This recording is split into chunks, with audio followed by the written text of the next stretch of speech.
Nous sommes lundi de la 9e semaine du temps ordinaire. L'Église fête Saint Charles Langa. Langa s'écrit L-W-A-N-G-A.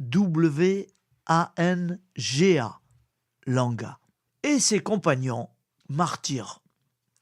Et le bienheureux Didas Valenfreda, religieux en 1919.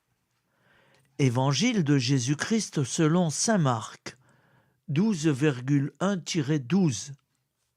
En ce temps-là, Jésus se mit à parler en parabole aux chefs des prêtres, aux scribes et aux anciens. Un homme planta une vigne. Il entoura d'une clôture et y creusa un pressoir et y bâtit une tour de garde. Puis il loua cette vigne à des vignerons et partit en voyage. Le moment venu, il envoya un serviteur auprès des vignerons pour se faire remettre par eux ce qui lui revenait des fruits de la vigne. Mais les vignerons se saisirent du serviteur, le frappèrent et le renvoyèrent les mains vides. De nouveau, il leur envoya un autre serviteur, et celui-là, ils l'assommèrent et l'humilièrent.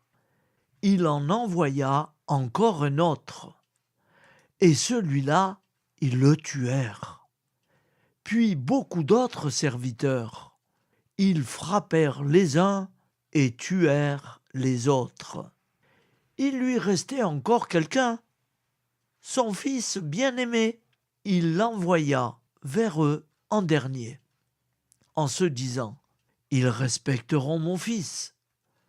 Mais ces vignerons-là se dirent entre eux « Voici l'héritier, allons-y, tuons-le, et l'héritage va être à nous ». Ils se saisirent de lui, le tuèrent et le jetèrent hors de la vigne. Que fera le maître de la vigne? Il viendra, fera périr les vignerons et donnera la vigne à d'autres. N'avez-vous pas lu ce passage de l'Écriture? La pierre qu'ont rejetée les bâtisseurs est devenue la pierre d'angle. C'est là l'œuvre du Seigneur, la merveille devant nos yeux. Les chefs du peuple cherchaient à arrêter Jésus, mais ils eurent peur de la foule. Ils avaient bien compris, en effet, qu'il avait dit la parabole à leur intention. Ils le laissèrent donc et s'en allèrent. Acclamons la parole de Dieu. Louange à toi, Seigneur Jésus.